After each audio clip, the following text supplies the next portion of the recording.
All right, guys. I've been asked to share with you how I am using Zoom for my math classes, specifically how I use my document camera with Zoom so that I can still see my kids and interact with them. Um, so I have 3 other cameras set up around my house. 2 of them with stuffed animals, obviously, that you can see here in the top left and bottom right quadrant.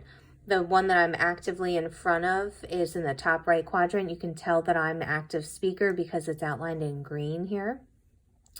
And then the bottom left over here is another laptop that I have right next to me so that you can see the student view when I start sharing some of my documents.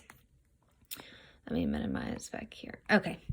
All right, so back to the regular screen here. I am in a Zoom meeting.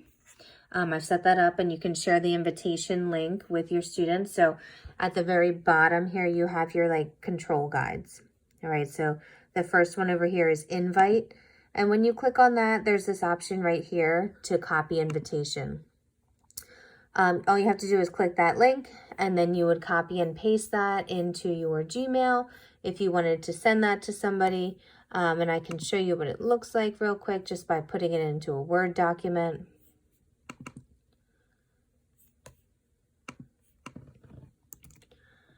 Okay, so this is it.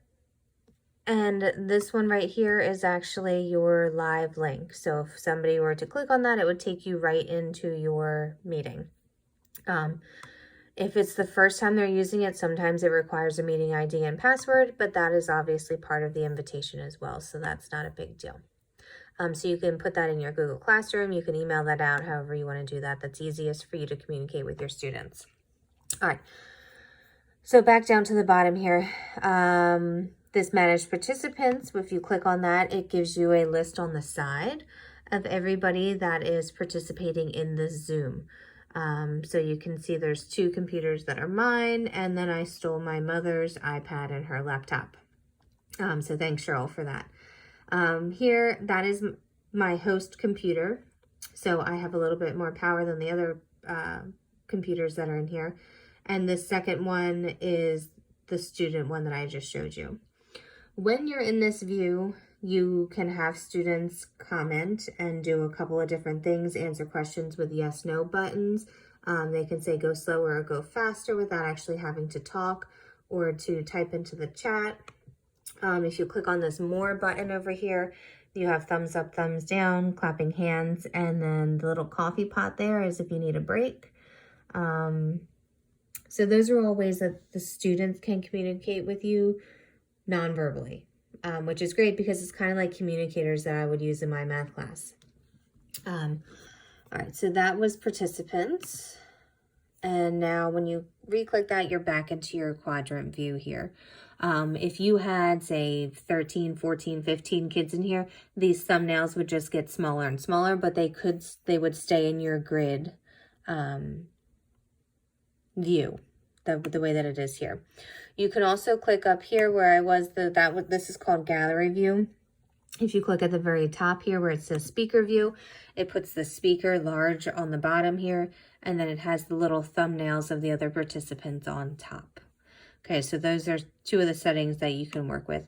I prefer the gallery view so that you can see everybody else in the classroom that you want to talk to. The screen share is one that is the most important for math teachers, I think.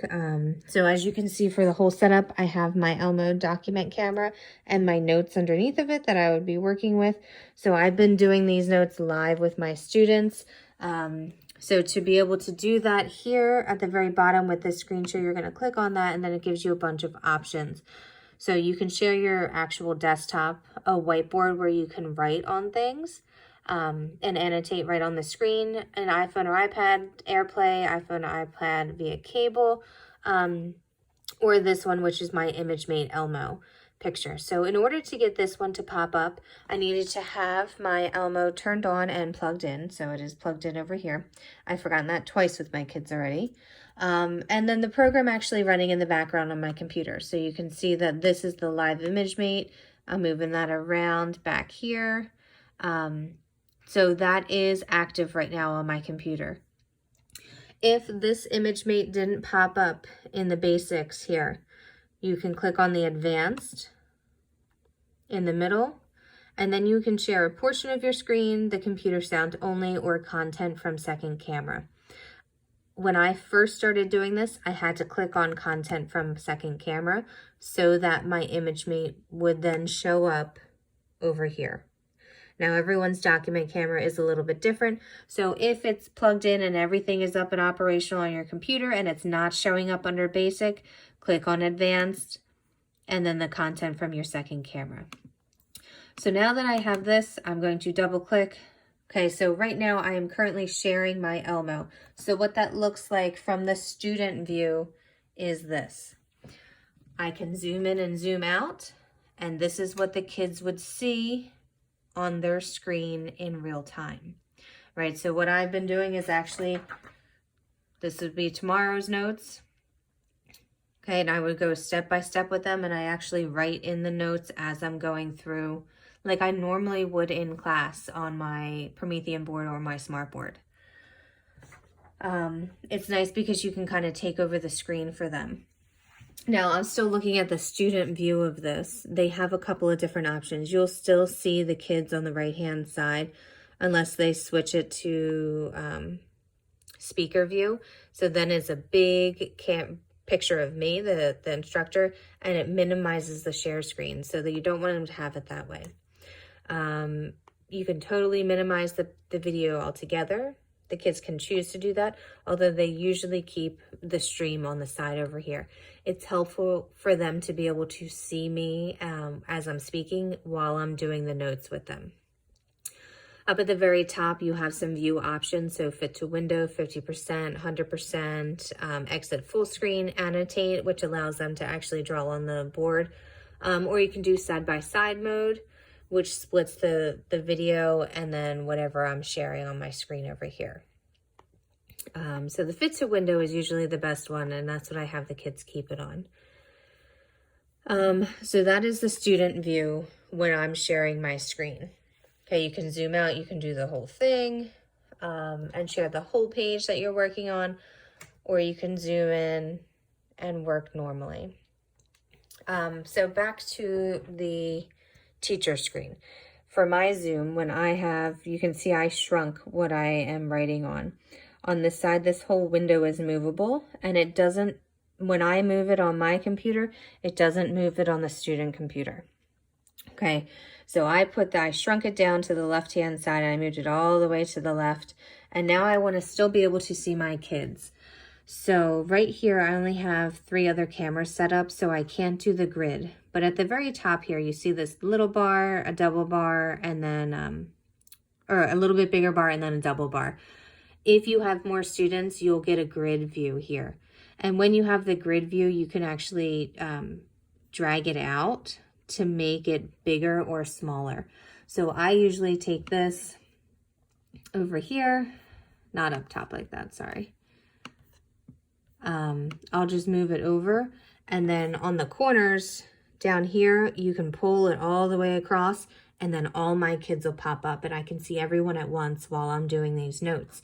So they can actually just raise their hand like they normally would in my class if they have a question, and then they can unmute themselves and ask it. It's also helpful because I ask them to keep the video on so that I can see when they're finished copying, and then I know I can move on to do the actual problems when they have the steps copied. So you can rearrange that pretty easily. So then you can see simultaneously your note pages on the left-hand side, all your student views over here, and you can drag and drop and shrink that if you want. So automatically it'll flip on the left-hand side. If you pull it to the top, it'll flip up on top. But like I said, I usually don't use the stream because it only allows you to see a couple students at once. If you get the grid view, when you have more of them, you can see everybody at the same time. All right, so that's one of the things. Another very helpful feature with this is that manage participants. Okay, so when I have a full class going on here, there would be like 15, 20 kids all down here. And you can actually see them asking questions, answering yes or no questions, go slower, go faster, or any of these other options. So if I go over to the student view, and I want to raise my hand. See, on the student view, I clicked on participants, and then over here, I can raise my hand. If you see at the top here where it says Cheryl Danner, there's now a blue hand next to that name. So when I go back to the teacher view, when I'm looking at the managed participants, I know that right here, Cheryl Danner is raising her hand, and I need to be able to answer that question. So I can stop.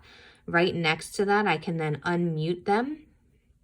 Right here, when you hover over the name, I can lower the hand if I've already answered the question, or unmute and let them talk to me so that they can actually ask that question.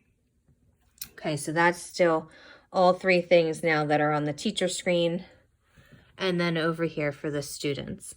So you could have the students pull the participants off to the side, and then they would be able to do any of these options down at the bottom. Yes, no, go faster, slower, raise your hand. All right, so there's still one more feature that I like to use, which actually helps things go a little bit smooth, is if you click, see down here on the bottom right where there's more. Okay, if you click on that, and then you can go up to chat, a chat box will pop up, and that's your Zoom chat. So I also keep this box up. I tend to shrink this one because you only need to see really the very last thing. So if I write testing on here and type that up, it goes to everyone in the whole group chat. And then over on the student view, the chat on the bottom shows orange because there's a new chat, so that they know to look onto that. And it says testing here. Now the students, when they initially sign on, they have the option to chat everyone or just to chat the host. And that's because in my settings under the instructors, I switched that from allowing them to chat individual students to only everybody or me. So that's in your own personal settings when you go to set up these meetings. You have to unallow that, or else they get these sidebar conversations that actually aren't paying attention. So all of these are going to be movable, and you can kind of arrange it for what you see fit. When I'm actually just doing the notes, I usually don't have the chat up. It's more for when we're doing problems. And I'll keep the participants and then the screen up with the pictures or with the video of the students. So that is how I do my notes with the document camera. When you're all finished with that, you just want to go over to the very bottom there where it says stop share. And you would just stop that, and it bumps you right back into your normal quadrant view of the students where you can have conversations with them. That seems to be about it. If you wanted to videotape your note session, you would go over here. Mine is set up to automatically record, and then you would just stop it if you didn't want it to record anymore. And yeah, I can't really think of anything else. So if you have any questions about the settings that I have for mine, about setting up a schedule for your Zooms, anything like that, please email me and I would be more than happy to help. And I hope that this helps some of you. Thanks. Bye.